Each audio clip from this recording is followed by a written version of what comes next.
But if you're chasing success over and over and over, you will find dead ends. Because success is a finite thing, where significance is an infinite game. I love how we get challenged, right? Sometimes God will challenge us. If you need an alarm clock, you have a career.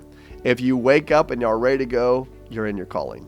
I've never worked since I exited my companies because this is me getting to play all day, every day. Feedback, in my opinion, is the breakfast of champions, Michael. And that is what we need to keep getting better in this coaching space. Fresh insights into what it means to lead today.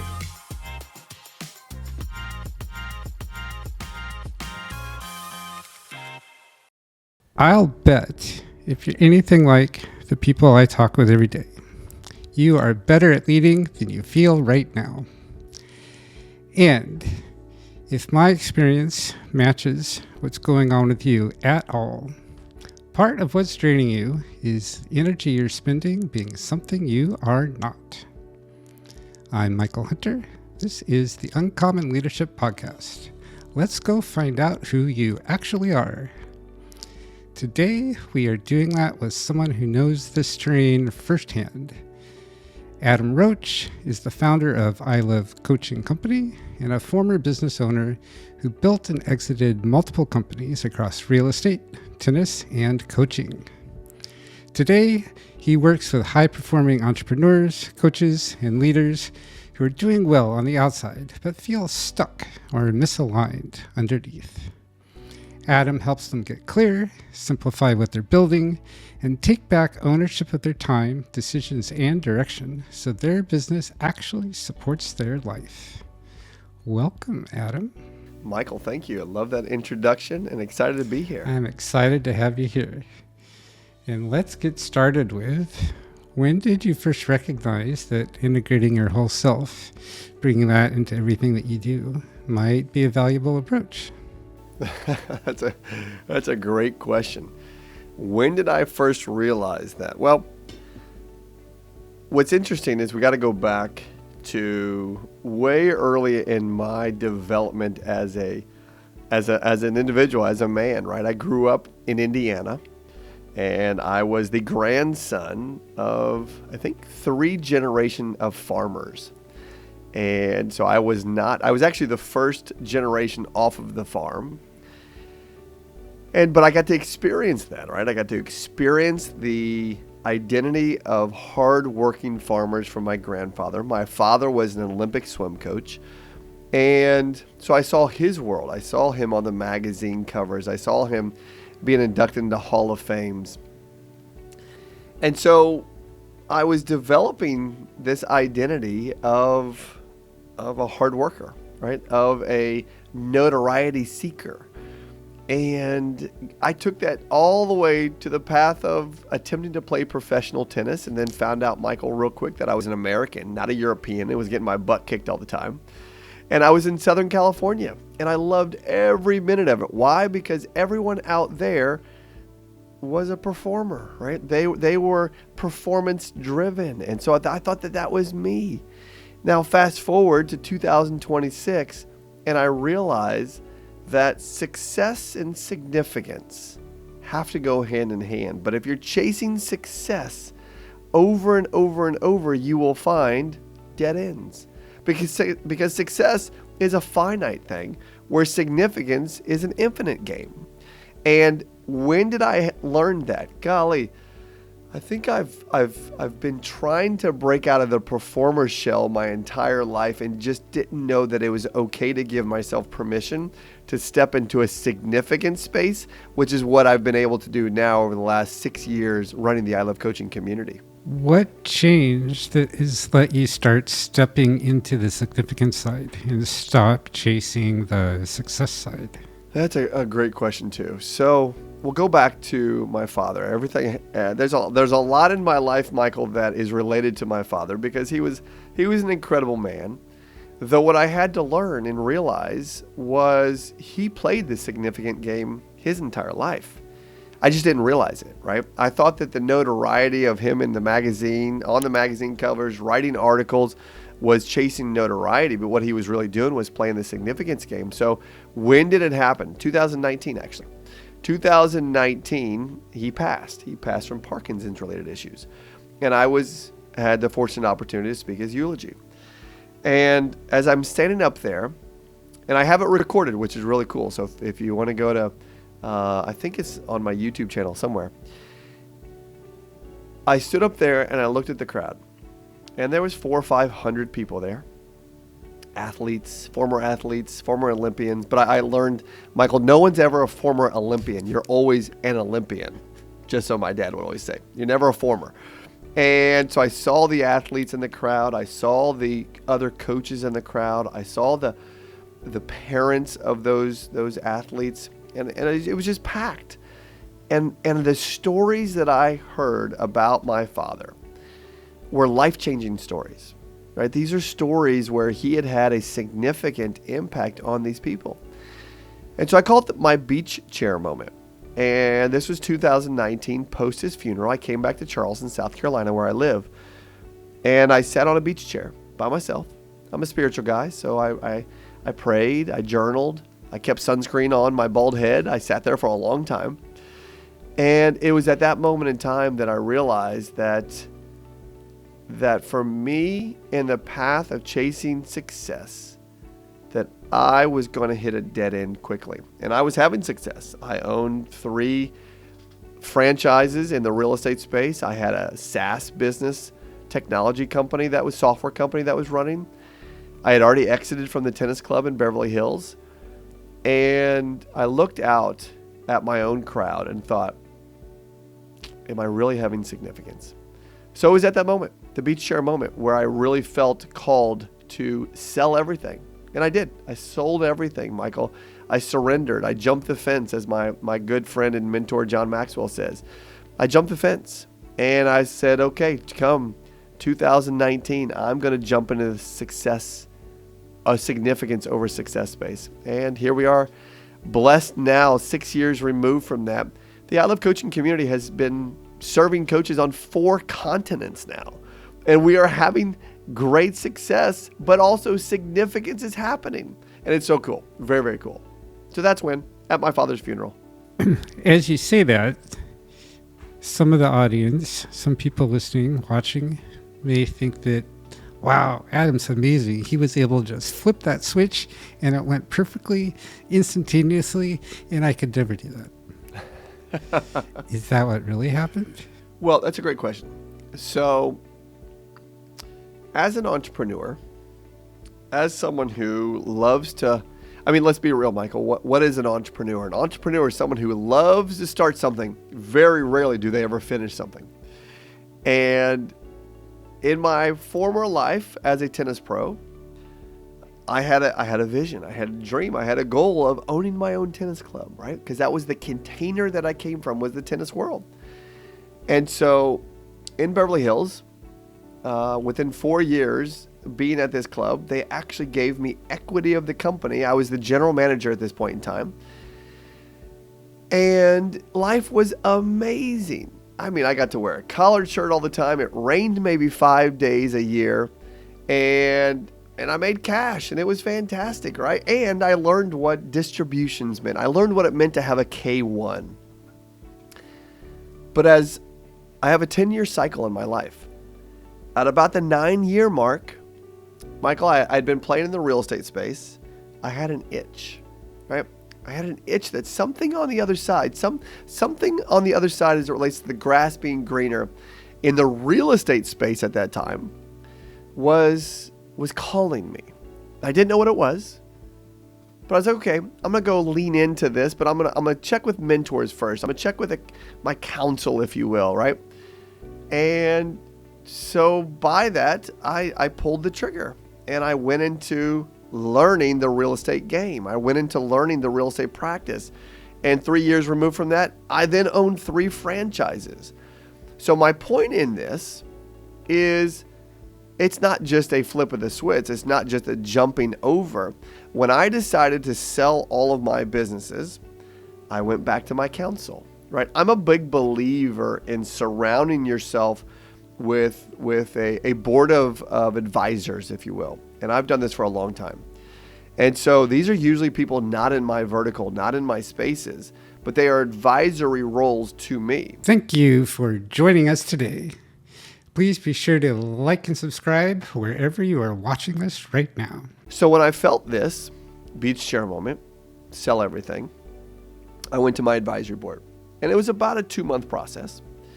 And at which point we weighed the pros and cons, both emotionally, spiritually, financially. And I knew what the exit strategy was. And so it was a process. And then I did it. But my point in saying all of this is what we have to realize. You have an itch, right? Everyone has an itch at one point in time. The question is, are you going to scratch that itch, or are you just going to let it sit there and nag at you? Because, Michael, the people that have come into our coach community, mind you, no one works for Adam Roach. The I Love Coaching community is a community of coaches. It is almost a co-op of coaches where we literally use each other's resources at such a high level. It's so incredible. That itch sometimes doesn't get scratched, and people don't step into a calling because of fear. They don't step into that because I have it good. I'm already successful right now. Why would I want to change something? And that's a fair question. That is truly a fair question, and it's okay to ask. Though you have that itch for a reason. And if you inspect it, if you attempt to itch it, you might find out that it may be a calling that you're being called to go do. And that's what happened with me in the beach chair moment. So it wasn't just a blink of an eye, a click of my heels, and a jump over the fence. It truly was, let's do this a smart way. Let's get some counsel. Let's go to the board of advisors, and let's really weigh this out. That's all the operations side of things. Then there's the internal monologue, emotional side of things, where you are switching from, I've been going after success my whole life. Now I'm going to go after significance. That switch can be even more challenging than shutting down and starting a new business. Was that instantaneous? How did that switch go for you? Great question. I call it the hangover, right? The hangover is just that. You are going to have an emotional hangover. Now, maybe you won't, but I'm just going to generalize here and say that you probably will. And here's why. Is when you are making a transition, usually it's from a successful spot. Yeah, sure. Maybe you're down in the dumps and you decide, okay, I want to be a coach. I've heard this guy, Adam Roach, and I want to go do what he is coaching coaches on how to do. Okay, cool. But what I've seen, and a lot of the people that we have attracted, are the people that are successful in their space, yet they're feeling that they want to go serve. And here's what happens, though, Michael, is that hangover is because that past container that we're coming from, we've allowed it to become our identity, right? And when that identity sets in, that you are an entrepreneur, that you're a business owner, that you own franchises, and that becomes a calling card, right? That title becomes your identity. And then you step into a new one, or you jump the fence, and yet you have to leave that identity behind, and now you're just naked, right? We've all had that dream where we're running down, or maybe it's just me, you're running across a campus or something, and you're naked, and you're like, oh my gosh, where are my clothes? It might feel like that, right? And so you do have to be prepared for that, because that hangover is hard. And if you are building in a silo, right? If you are building this new calling, we'll call it, and you're in a silo, the noise that you hear, you're not good enough. Why did you do that? You were successful before. That is that identity trying to knock you back down to say, get back into this container. So that's why I built a community, honestly, is because as I built my coaching business, I did it in a silo, and I wanted people around me, right? I really did. So I almost built it selfishly, because I had to get over that hangover fast. And emotionally, it was hard. It probably took for myself, it probably took about a year or so to overcome that I was successful back there, that I did make money, that I did have a great exit, but yet now I'm back down here at the bottom, right? And that was the story that was going on in my head. I'm back down here at the bottom. No one's paying attention. I don't have notoriety anymore. Blah, blah, blah. But yet I was so committed to the calling of serving coaches that was stronger than that silly little voice that was trying to pull me down. So, but yeah, you'll have a hangover. Is that commitment the sole thing that helped pull you through that hangover? What else was going on that helped you persevere through all of that? Well, that's a really good question and an easy one to answer. You see, at my height financially, excuse me, at my height financially, I got divorced. And that divorce was an expensive one. And it came with an expensive monthly burden. I'm sorry, an expensive monthly payment, I should say. And that actually went on, Michael, for 10 years. 10 years I had that burden, I'll call it. And so that was a motivator too, right? That was a motivator because I like my clothes. I didn't want a new outfit that was going to be orange. So I knew I had to have success in a financial space in this new category. And I knew I had to be committed to it, even though I had a great buyout. Don't get me wrong. But here's the crazy part. Michael, I love how, again, being a spiritual guy, I love how we get challenged, right? Sometimes God will challenge us. If you're not heading in the right direction, right? And so when I got divorced and sold the franchises after my father passed, I had a great exit. Excuse me. I had a great exit. And I knew a lot of that money was going to have to go to my ex-wife. So in my promissory note that my attorneys had written for me from my people that were buying me out, we had a clause in there. And that clause was on purpose to protect the companies from anything that, if the world turned upside down, that the company wouldn't go bankrupt because they owed me money, that we would figure it out. So I wrote in there that if revenue hit a certain number, that they could cut the payment that they were paying me in half. Now, there was no way, Michael, that company would ever hit that low of a revenue number unless the doors closed. They never opened the doors. And I knew that would never happen. COVID hit. The doors didn't open. And it was one of those things where it was a gut punch where God was like, hey, guess what? I'm going to challenge you even more. My ex-wife's payment, Michael, was $18,000 a month. And I had to continue to build when everything was shutting down, right? And because I didn't want a new jumpsuit. And so, yes, emotionally, mentally, I was still in this hangover, but I didn't have time to waller in my hangover. I literally had to say, okay, I have a financial commitment over here. I've got bills to pay over here. We've got to get into building. We've got to get into building for me personally, and then we've got to get into building this community that I had a vision for, that I wrote a white paper for. We've got to get into building mode. And I like to build. I like to do those things. So yeah, there was a little bit more motivation than just the flip of the switch. I had financial obligations. That, for many of us, would make it even easier to go back to something we were doing before that we knew we were great at, could make a lot of money at. But instead, you continued forward where you had no guarantee of any income or anything else, the other outcomes you were desiring. Right. What gave you that perseverance? You know, it's a great question. I have this funny little saying that I always like to say is my mama might have raised ugly kids, but she didn't raise dumb ones. And sometimes I might have to flip that, Michael, to answer that question. My mama might have raised good-looking kids, but she did raise dumb ones, right? I don't know what that perseverance really was, other than I had moved on. I'd burned the boats. That failure wasn't an option for me. And quite frankly, I never even thought about it, right?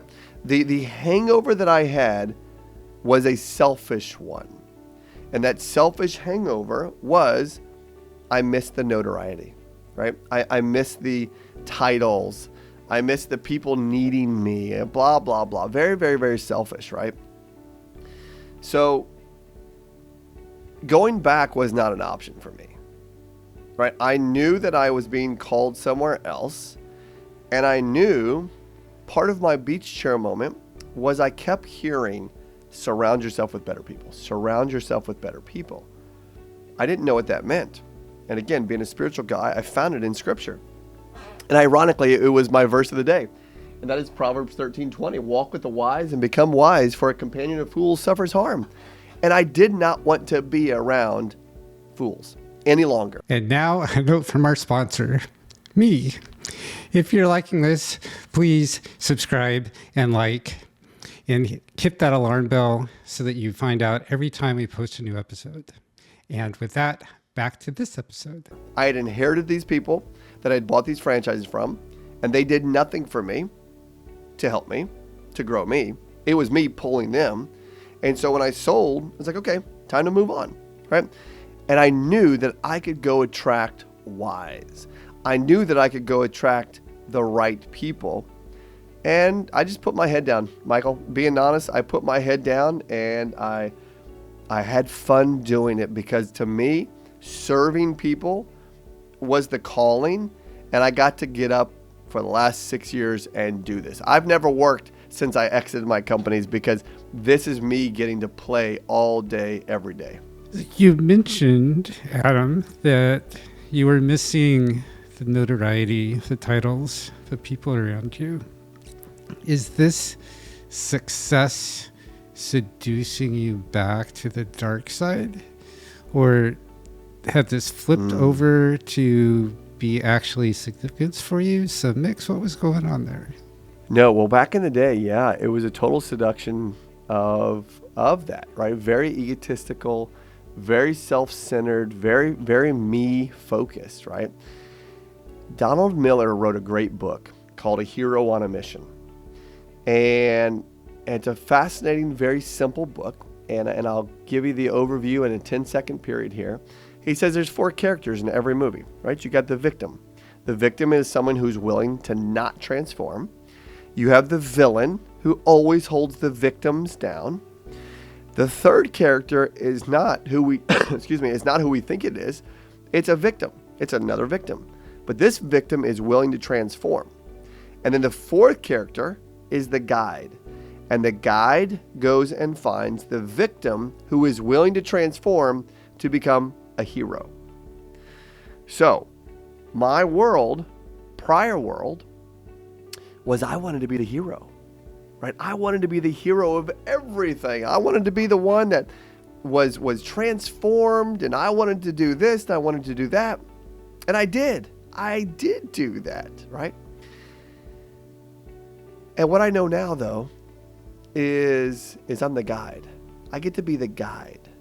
So when people who have a calling to go serve other people in a coaching space, we get to guide them, right? We get to help them have both success and significance. Them have an understanding what significance is, because it's in my material that I help teach, and for them to have success. We had someone come to us here recently. This individual was making, in their survivor job, we call it, about $70,000, but had a great background in coaching and educating. And so she followed our blueprint.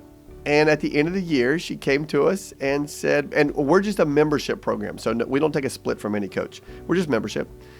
And she had made $250,000 following the system. And I said, hey, let's look at your investment compared to your ROI, and let's look at the lives that you have impacted now. And so she was now romanticizing, if you will, and being filled up in this significant space because she had retained every single client because she had helped them, right? And so our vision statement inside the I Love Coaching community is to empower coaches, right? That's not just me, that's all of us, to empower coaches to change and serve 100 million people through our Real Coach method. And so, yeah, romanticizing about that in the past, nah. That hero Adam died a long time ago. I killed that guy off, right? It is truly now getting to be a good guide to help other people who may feel they are a victim, but they're willing to transform, and helping them transform is what wakes me up at 3 a.m. to get out of bed, right? I get it. I haven't used an alarm clock, Michael, in who knows how long. And John Maxwell says, if you need an alarm clock, you have a career. If you wake up and you're ready to go, you're in your calling. I like that. So many of us feel like victims, even as we may feel like guides or victims who are willing to transform, or heroes. At the same time, what enabled you to make that transition so completely? Great question. So, when you take a step back, because I believe that everybody has their own unique problem solution cycles, right? And what I mean by that is as you step into a serving space, right? As you step into a coaching space, you don't have to coach from your past container. You can coach from your past, all your past problem solution cycles, right? And so what allows me to stay guide 100% of the time now is, as coaches come into the community, I know who they are. I know where they've been. I know where they've sat. I've done a discovery call with them. My team gets so mad at me for doing discovery calls still. They're like, this should be systematized. We should be scaling this. I'm like, no, I've got to find the right wise people. I could turn on the ad machine and have 1,000 coaches in there tomorrow, but I don't want that, right? I want to have the right people. And so as I do these discovery calls, oh, Michael, it is so fulfilling for me to sit there and listen to them. Listen, right? That is such a skill set that we all can get even better at, right? Is listening to them, not jumping into solutions, right? A lot of us will want to jump into solutions right away. Here's what we know. A solution becomes hero language. Heroes and heroes never work together. They clash, right? They always clash. Show me a movie where there's been two heroes before, and I'll say that's not true because there's only one hero. So if I go into solution mode with these people who are attempting to transition from a container to a world of serving, a world of coaching, and if I jump into solution mode, they're not going to stay attracted because they're the hero. They're the victim trying to transform, and they need a guide, right? I know that to be 100% true. They need a guide. And so what does a guide bring to that type of conversation? It's very simple. Empathy. And the other side is competence, right? So if we look at this, and what helps me stay in this is this visual right here. I think about walking through the woods. And as I'm walking through the woods, I come upon this huge hole, right? And I look down in this hole, and it's a pretty big hole. It's pretty dark down at the bottom, but yet I see three figures. And those three figures are a victim, a villain, and then a victim who's willing to transform. Now, and that's what I look at as like my discovery call, right? I get to be the one that comes across this big old hole, and there's three people down there. And I'm going to talk to those people down there. Now, here's what a hero would say is, hey, you can get out of that hole. You can do it. Come on. Just stand on each other's shoulders, and eventually you can get up and get out of there, right? That's what some people who are hero-based language will do on discovery calls. What I have learned to do is stay in listen mode and not go into solution mode, because solution mode is hero-based. What a guide does is has empathy. So here's what it looks like. I'm that guy that comes across that big hole, and I look down into it. And I say to them down there, wow, that looks like a big hole. That looks cold. It looks dark. It looks dingy. Hope everybody's okay down there. I've been down there before, and I know what that feels like. So empathy. You start with empathy. As I'm on these discovery calls, I've really practiced staying in that empathy space. Next comes competence. And the competence looks down into that hole and says, okay, gosh, I can empathize with you because I've been there before. Hero language is, okay, just jump on out. You can do it. Come on, kid. I have no doubt you can do it. Nope, that's not guide language. Guide language says, hey, I'm going to help you out of here. And I know how to get out of there, but you got to follow the directions. So if you can do that, I'll help you. And what I'm going to do is I'm going to toss down a rope. And on that rope, it's going to have 5 knots. And if you're willing to do this, you'll be able to get out of it. And so the victim looks at it and says, oh, I'll never be able to do that. The villain looks at the victim and says, you're right, you'll never be able to do that. The victim who is willing to transform says, I'm going to give this a shot. He grabs a rope, and the guide says, I want you to put your left hand on first, your right hand on second, and use your biceps and put your feet on the wall and pull yourself up. Next, take your left hand on top of the next knot, put your right hand on top of that, put your feet on the wall, pull yourself up. You're going to do that 4 times until you get to the top, and then you're going to put your left hand on the ground, your right hand on the ground. You're going to push yourself up and get out of the hole. That's competence. That's guide language. That's been there before. So when I get on these discovery calls, Michael, I know that if I go into hero language, come on, kid, you can do it, which is solution mode, versus guide language, and simply say, I know how you feel. I've felt that before. If you're open to it, I can share with you how to get out of that. And then that is how I stay in guide language. As we find ourselves in hero language, want to switch over to guide language, not sure how to do that without feeling awkward or uncomfortable. Yes. Weird transitions. How do you suggest we get started? Well, first things first, you got to listen. Right? You've got to practice listening. And I'll share this. This is not easy for me to say. Slow down. Michael, I love to go 1,000 miles an hour, and I have to slow down. When I'm in guide mode, I have to be slower, right? It's funny. Just today, my wife, we have a family group text, and my daughter, who is soon to be 16, I have a soon to be 18-year-old son too, and my daughter sends something in there. They both go to a tennis academy here in Charleston, and she says something. And hold on, she says something that is kind of conflict, right? She's having a conflict at the tennis academy with another player. And so I did not do this today. And this is me exposing myself that I'm not always great at this, specifically when it comes to my kids. And she's sharing some stuff in there, my daughter is, and my reply is hero language, and I simply say, just go prove them wrong, right? And so my wife sends me a text back, and she goes, this is an example of you coaching our kids, not listening to the kids. Okay, so we got to start there, Michaels. We have to listen. And this is what my wife said. Instead of jumping into solution, Adam, she says you need to feel the kids more. She's not wrong. That's empathy, right? So we've got to listen.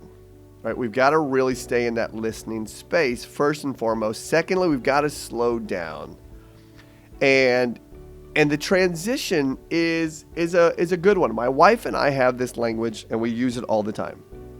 Which, ironically, I did send this to the kids a little bit later. Is as a solution-based person myself, and maybe many of the listeners are solution-based as well. When we slow down and when we listen, I want to give you a script that will help you jump into guide, thought process, and then language. And it goes like this. Thank you for sharing. Do you want me to feel this or fix this? because either way you can turn into the guide. So I went back to my daughter in our family text, and I said, yeah, all that stinks. Empathizing. Funny question. Do you want me to feel this or fix this? This being the situation. And she replied, and she says, no, it's okay. I'll figure it out myself. So at that moment in time that I jumped into solution mode, she really just wanted someone to say, hey, feel this for a minute, because I'll figure this out myself, because you've raised heroes already, right? That's how I look at my kids. My kids are the heroes. And I get to stay guide. But in that moment, I tried to be a hero, Michael, and that wasn't what my daughter wanted. So we've got to understand, where are they? Not where we are. Where are they, and where do we need to meet them?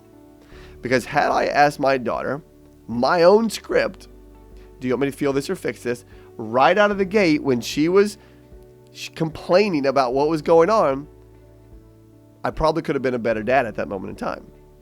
But because I was rushing, because I wanted to be solution oriented, because I wanted to be dad, because I wanted to be the hero to protect my daughter, it actually became pie on my face. I like that framework, pattern, guideline.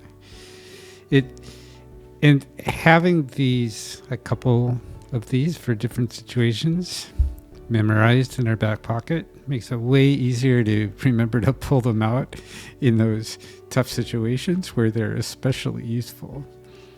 Yes. When you don't remember to pull them out, yes, and you don't have your wife listening in to tell you that you didn't pull it out, what helps you get through that and turn it back around? Yeah, that's a really, really, really good question. So again, I can only speak from my own experience. And I have failed miserably at this, mostly in the family space, right? For whatever reason, being a protective dad, being a whatever you want to just put in there from a description standpoint, I'll do that with the family. And so when my wife and I, more along the lines of me, when I jump into solution mode, when I jump into hero mode, and then I catch myself, what do? I have to apologize. Right? I apologize. And I will say, hey, I'm sorry. Now, here's a great example of how we have used this successfully in the coach community, because I coach to this all the time. Every Thursday, we have a community call. And those in the community can show up if they want to. They don't have to show up if they don't want to. It's just a good connection call. And what I'll do is I'll teach something for the first 20 to 25 minutes, either marketing, sales, models, or a system. And then we'll discuss it. And then we will go into coaches who have challenges in their business. And I call it the coaches coaching the coaches corner, right? And it was fascinating, Michael. Someone had a challenge and they shared it, right? So they were being vulnerable. And there was a new coach in the community that hadn't heard my guide teaching model. And he instantly goes into solution mode. Right? And there was another coach, actually 3 of them, who jumped in like with a life preserver and said, hey, newbie, great solutions. Let's go into some curiosity first so we can understand specifically what's going on here. And then go watch Adam's video on how to be a guide is what they told him. And then let's jump into guide language, not hero language. So I share that story because it just happened, I don't know, about 2 or 3 months ago. And I was so proud of the community, right? Because normally when the coaches are coaching the coaches, I zip my lips because I don't want to be the one that does this. I want the community to serve each other. And it was so rewarding, Michael, to watch that happen in real time. So what do I do when I make a mistake there is I apologize. And what helps you realize that it's time to apologize? Oh, that's so easy. The look on her face, the cold shoulder, I'm being silly. But if it's a client base And if you're doing a Zoom call with a client, or if I'm working with one of the coaches and I catch myself jumping into hero language, I can see it all over their face, right? I can see that we are clashing. I can see that, yes, they do want the answer, but they want the answer in a guide answer, not a hero answer. And hero answers are usually pretty aspirational, right? They're aspirational in nature. Oh, you want to make 100,000? I bet you can make $1 million. Aspirational, right? You want to make 100,000? Great. What's your process? Oh, so the steps are where you have challenges. Great. What have you tried so far? Right? That's more guide based. So you can see it, you can sense it, you can feel it. Now, let's say that you're not on a Zoom. Let's say you're on a call. Let's say you can't see body language. Here's how I know you were a hero. Here's how I know if I was a hero. If I give someone an action item and they come back 7 days later and they didn't complete the action item, I was being a hero. Not because of lack of accountability, but because they didn't own that action item. It was me forcing it upon them in maybe in an aspirational way. So this all requires a fair amount of self-awareness. For moments where you're not that self-aware, what tools do you have for regaining the self-awareness to realize that you're in hero mode and it's time to switch back to guide mode? Well, I'm going to go to client retention, right? Client retention is going to be a very high telling metrics of are you aligning with this person or are you not? Now, sure, sometimes it's okay to have attrition, but you never want to have a retention problem, right? Retention means that it's probably your fault. Retention means if you have a retention problem, you're being the hero, right? And we have coaches in the community where I will have to call them out and say, you're being a hero, right? You need to systematically go back and look, how many clients have you lost and what caused you to lose those clients? And a lot of times it will be because you're stepping into that hero language. And now we interrupt this episode with a very important message from our sponsor, who is me. I'm Michael Hunter, founder of Uncommon Teams, and I am so grateful to have you here because I love meeting other curious, smart, interesting people. If you are enjoying the conversation so far, and I assume you are since you're still here, then please go hit that subscribe button down below if you have not already, so you know when our next episode drops. And we are always on Apple Podcasts, Spotify, and in your favorite podcast platform, if it's something else, through our RSS feed. Glad to have you here. And now back to the show. So first and foremost is I'm going to coach someone to say, let's go look at your churn rate. Let's go look at your attrition versus your retention. And let's pay attention to that. The other thing I would do is, again, if you are stepping into this coaching space and you are doing it on video, or heck, if you're even doing it on your phone, record yourself, right? Record yourself and see, what does that language sound like? How many questions are you asking? How much engagement are you doing versus telling? So I had a coach, a mentor of mine, challenge me to do this and said, in a 60-minute session, how many questions can you ask? 60 minutes. It's like, wow, that's going to be really interesting. And I said, how do you want me to track it? He said, just put a dash mark on a sheet of paper and how many questions can you get to? I got to 59 questions, Michael, in 1 hour. And here was the feedback that I got from that coaching call. Wow, that was the best call I've ever had. I'm so sorry that I didn't get to ask you any questions. But they got a lot out of it, right? They got a ton out of it. And one thing we have to remember in the coaching space, I believe that the person doing the most talking is getting the most out of it. The person asking the question is the one learning the most, right? So if your client is doing all the talking from your questions, they're getting a lot out of it. Though you as the coach, you're the one asking the questions, so you're learning about where are they growing or where are their deficits or where are their gaps, whatever that may be. So you've got to really look at some of these key performance indicators and say, okay, am I retaining my clients? Have I gone back and watched my game tape? And how many questions am I asking in a specific hour? That will help you recalibrate going from a hero to a guide and guide to a hero back and forth. And with the different time scales of those metrics, you get a really good idea of how consistent things are. If the lagging metric is horrible, but all the short-term metrics are great, that's a different story than if everything is doing great or everything is going mediocre or everything is going horrible.